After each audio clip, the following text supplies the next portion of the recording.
रहीम रब्बी यस्सिर वला तुअस्सिर वतम्मिम बिल खैर या फत्ताह या करीम व बिका नस्तईन रब्बि इश्रह ली सदरी व यस्सिर ली अमरी वहलुल उक़दतम मिन लिसानी यफ़क़हू क़ौली। आमीन या रब्बल आलमीन। तो हम जंग बद्र के सिलसिले के अहादीस पढ़ रहे हैं बुखारी शरीफ में कि जिल्द सानी किताबुल मगाज़ी की, और हम पढ़ रहे हैं अरबी पंजुम के तलबा के लिए, तालिबात के लिए। तो हमारी हदीस चल रही थी इससे पहले, कौन सी हदीस थी वो, कि अल्लाह के रसूल सल्लल्लाहु अलैहि वसल्लम ने क्या कहा कि जो है तीर उस वक्त चलाओ जबकि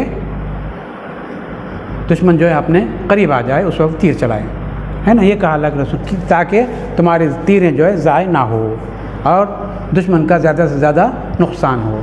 अगर दूर रहने के सूरत में अगर आप तीर चलाएंगे तो हो सकता है तीर ख़ता हो जाए और दुश्मन को ना लगे और इस तरह आपका तीर ज़ाय हो जाए। इसलिए करीब आने के बाद या जमघटा तैयार होने के बाद उसको तीर चलाने के बाद दुश्मन जो है ज़रूर हलाक हो जाएगा। तो अब हम पढ़ेंगे उसके आगे की हदीस। और उसके बाद हमने पढ़ा था कि अबू सुफियान ने क्या कहा था जंग उहद में, कि जंग जो है एक डोल की तरह होती है, कभी आप कभी नीचे कभी ऊपर, इस तरह कभी आप जीते कभी हम जीते, तो इस तरह जंग होते रहती है। इस तरह अबू सुफियान ने कहा था, क्योंकि अबू सुफियान जो है जंग बद्र में नहीं था, अबू जहल था सरदार, और ये जंग उहद में जो है Abu Sufyan commander in chief बनकर आया था कुरैश का।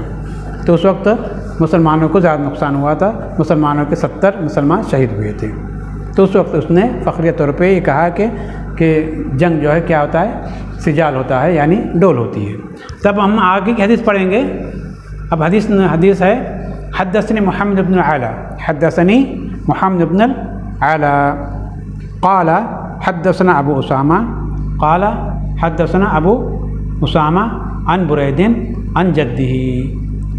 अन जद्दी अबी बुरदा, अन जद्दी अबू बुरदा। अबी बुरदा कौन है, उनके दादा है, अपने दादा अबी बुरदा से बुरैद कह रहे हैं। अन अबी मूसा, वो रिवायत करें अबू मूसा से। और अनिन नबी सल्लल्लाहु अलैहि वसल्लम क़ाल, वो कहते हैं कि अल्लाह के रसूल ने कहा इज़ल खैरु मा जा अल्लाह बिही मिनल खैरि बअदू। क्या कहा, व इलल खैर मा जा अल्लाह बिही मिनल खैरि बअदू व सवाबु सिद्क़ि अल्लज़ी अताना अल्लाहु बअदा यौमि बदरिन। क्या कह रहे हैं, मुरद कहते हैं कि मेरे गुमान में हदीस मरफ़ू, नबी सल्लल्लाहु अलैहि वसल्लम ने फरमाया, और अचानक खैर वो भलाई है जिसको अल्लाह ताला लाए, अचानक खैर वो भलाई है जिसको अल्लाह ताला लाए जंग बद्र के बाद, जिसको अल्लाह ताला जंग बद्र के बाद। और सच का सिला वो है जो अल्लाह ताला ने बद्र की जंग के बाद हमें अता फरमाया। सच का सिला क्या है, वो है जो कि अल्लाह ताला ने जंग बद्र के बाद हमको दिया, जंग बद्र के बाद हमें अता किया। वल्लज़ी अताना अल्लाह बादा यौम बद्र, हाँ, बद्र के बाद जो हमको अल्लाह ताला ने दिया, ये उसका बदला है। आया समझ में। अचानक खैर वो भलाई है जिसको अल्लाह ताला लाए जंग बद्र के बाद, जिसको लाए जंग बद्र के बाद, हाँ। वो इज़ल खैरु मा जा अल्लाहु बिही, और अचानक खैर, वो इज़ल खैरु, और अचानक खैर वो भलाई है, वो अचानक खैर वो भलाई है मा जा अल्लाहु, जिसको लाए अल्लाह ताला, जिसको अल्लाह ताला लाए। कब लाए अल्लाह ताला, मा जा भी मिनल खैरि बअदू, यानी बादल बदरी, बद्र के बाद जो खैर लाए वो सबसे अच्छी खैर। सच का सिला वो है, वो सवाबु सिद्क़ी, और सच का सिला वो है अल्लज़ी अताना अल्लाह, जो कि दिया अल्लाह ताला ने हमें। किसके बाद दिया, बद्र के बाद दिया। बद्र के बाद जो हमें सिला दिया वो सबसे बड़ा सिला है, सबसे बड़ा सिला है। तो ये हदीस हम पढ़ रहे हैं बुखारी शरीफ में। ये हदीस जो है कह रहे हैं, ये हदीस 5 मरतबा आई है, 5 मरतबा ये हदीस आई है, हाँ। असल में सहाबा की 2 किस्में थी, बास तो आयद ही नहीं किया। ये आयद पैमान वो है जो कि बास साहब वो थे जो कि बद्र में शरीक ना हो सके किसी मजबूरी की वजह से, हाँ। तो उन्होंने आयद किया कि इंशाअल्लाह अब इसके बाद जो भी जंग होगी हम उसमें इंशाअल्लाह ज़रूर शरीक होंगे और अपने अपनी ताकत और अपनी हिकमत से भरपूर लड़ेंगे और इसकी कसर जो हम आइंदा जंग में निकाल लेंगे। हाँ, तो ये उनका वादा जो है अल्लाह ताला जंग उहद में पूरा कर रहा है। ये मोमिन कुछ मर्द ऐसे हैं कि उन्होंने जिस बात, ये असल में अल्लाह ताला की एक आयत, अल्लाह ताला ने एक आयत बयान की कुरान मजीद में। क्या? कुरान मजीद की सूरह अहज़ाब में आयत नंबर 23 में वमिनल मोमिनीन रिजालुन सदक़ू मा अहदुल्लाह अलैहि, ये आयत है जिसका तर्जुमा है मोमिन में से कुछ मर्द ऐसे हैं कि उन्होंने जिस बात का अल्लाह से अहद किया था उसमें वो सच्चे उतरे। फिर बाज़ तो उनमें से वो हैं जो अपने नज़र पूरी कर चुके। हाँ, फ़मिनहुम मन क़ज़ा नहबहु, जो अपनी नज़र को पूरी कर चुके, यानी वो जंग बदर में शरीक हुए और उन्होंने अपने जौहर दिखाए और वो शहीद भी हुए, है ना।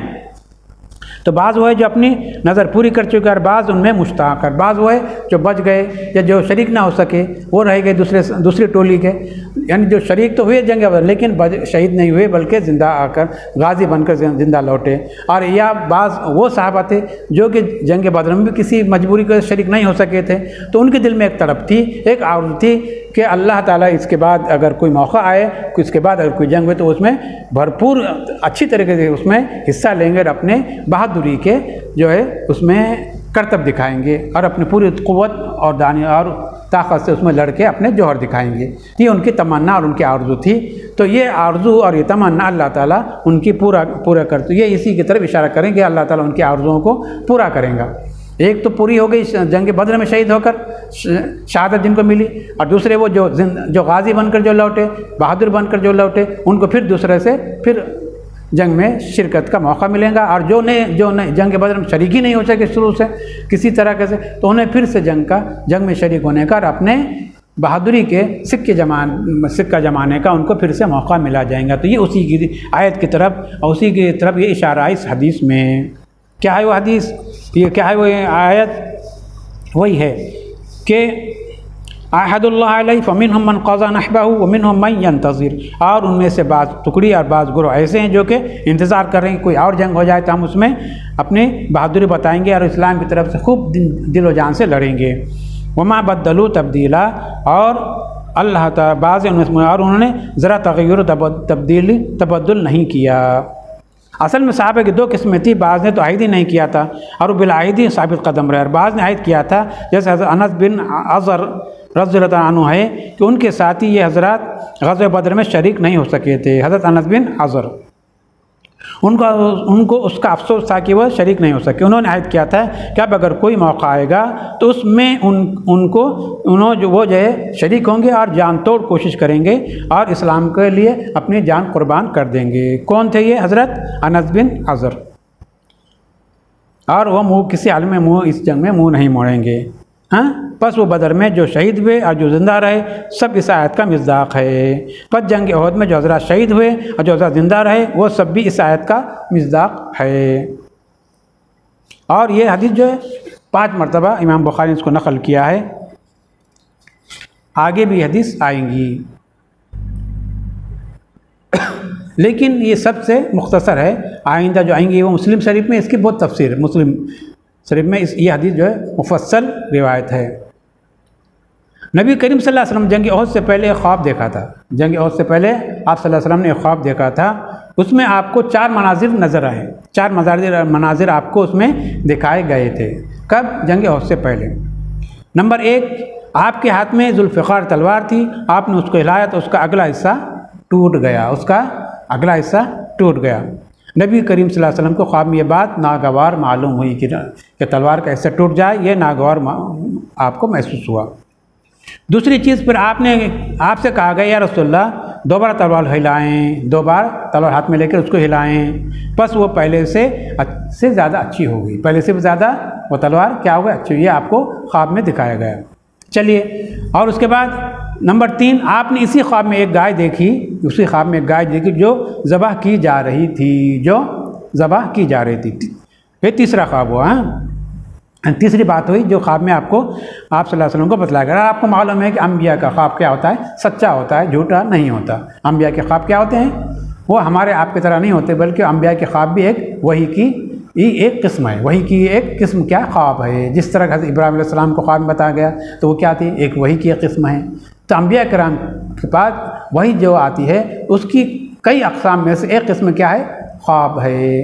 तो अंबिया के ख्वाब क्या सच्चे होते हैं, वो वही का दर्जा रखते हैं।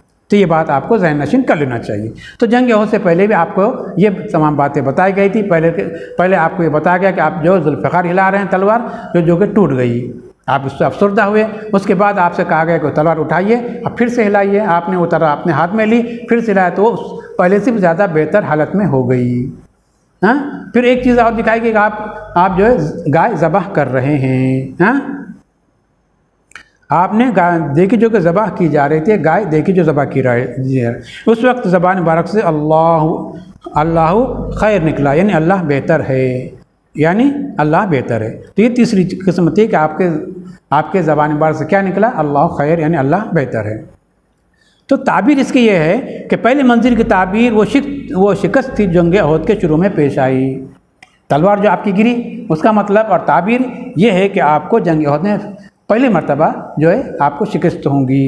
हैं, और दूसरा मंजर यानी जब आपने तलवार दोबारा उठाई और फिर तलवार पहले से बेहतर जो हो गई, उसकी ताबीर दूसरे मंजिल की ताबीर वो कामयाबी थी जो बाद में आपको जंग अहद में हासिल हुई। पहले तो आपको शिकस्त हुई शुरू में। हैं, वो हज़रत अब्दुल्ला बिन जुबैर को जो 50 लोगों का जो आपने दस्ता में बिठा रखा था पहाड़ की चोटी पर, हाँ अहद के पहाड़ चोटी पर, जो कि उतर कर आ गया। फिर वहाँ से जो है खालिद बिन वलीद आए वहाँ से, और खालिद बिन वलीद ने उस मौके को गनीमत जाना और उस वादी से और चोटी से आप पर यानी मुसलमानों पर हमला किया। वहाँ पे चंद लोग ही रह गए थे हज़रत अब्दुल्ला जुबैर के साथ, चंद लोग रहे थे, बाकी सब नीचे उतर गए थे। तो आपने हज़रत खालिद बिन वलीद जो उस वक्त जो है मुशरिकीन के साथ थे, तो उन्होंने वहाँ से देखा और उस चोटी से और उस दर्रे से आकर मुसलमानों पर हमला किया और ये फतह किया। ये इस जंग में उनकी वजह से जो फतह जो शिकस्त बदल गई और मुसलमानों को शुरू में इब्तिदा में क्या हुआ, कुछ नुकसान हुआ, यानी शिकस्त हुई। तो उसके बाद फिर आपको मुसलमानों को फिर फतह हासिल हुई। उसके बाद मुसलमानों को फिर फतह हुई। तो वो वही ताबीर है जो कि तलवार आपने दोबारा उठाए, तो दोबारा जब उठाने के बाद हिलाई आपने उस तलवार को ज़ुल्फ़िकार को, तो वो पहले से भी ज़्यादा अच्छी हो गई। तो ये उसकी दूसरी ताबीर है। अच्छी बात। उसके बाद और क्या है, तीसरे मंजिल की ताबीर, यानी वो गाय जो ज़बह की जा रही थी उसकी ताबीर क्या है, वो 70 सहाबा थे जो कि जंग अहद में शहीद हुए। ज़बह की जा रही थी गाय, देखी ना आपने, वो 70 सहाबा थे जो कि जंग अहद में शहीद हुए। वो 70 सहाबा यानी गाय ज़बह की जा रही थी जो आप सल्लल्लाहु अलैहि वसल्लम को ख्वाब में बताया गया था, है ना।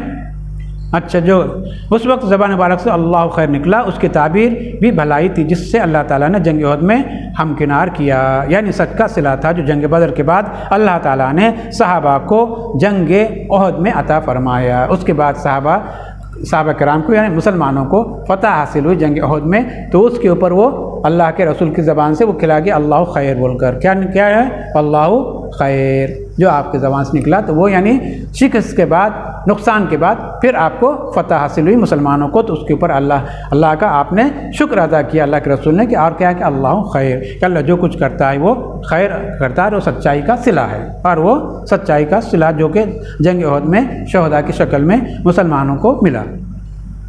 तो ये इस हदीस का पूरा मतलब है कि हदीस क्या है, व इज़ल खैर मा जा अल्लाह बी मिनल खैर बादू, क्या है कि अचानक खैर वो भलाई है, अचानक खैर वो भलाई है जो कि जिसको अल्लाह ताला लाए, वो भलाई है जिसको अल्लाह ताला लाए। मा जा बिही अल्लाह मिनल खैर, जिसको अल्लाह ताला ले आए खैर वो है। जंग बदर के बाद, और वह किसके बाद है, जंग बदर के बाद है। वह सवाबुल सिद्क़ी, और सच का सिला, वह सवाबुल सिद्क़ी, सच का सिला, अल्लज़ी अताना अल्लाह, जो कि अल्लाह ताला ने हमें दिया। अताना अल्लाह, हमें दिया, अल्लाह ने हमें दिया। अताना हमें दिया, अल्लाह ने हमें दिया। अता ने फ़ेल मफ़ूल और फ़ाइल, फ़ेल मफ़ूल, अताना फ़ेल मफ़ूल, अल्लाह उसका फ़ाइल, जो कि हमें दिया, अता किया अल्लाह ताला ने। कब, बद्र के बाद। बद्र के बाद हमें जो दिया सवाब का सिला, तो वो उससे मुराद है। आया समझ में। तो ये हमारी हदीस आज जो है यहीं पे ख़त्म होती है। व आखिरु दाअवाना अनिल हम्दुलिल्लाहि रब्बिल आलमीन।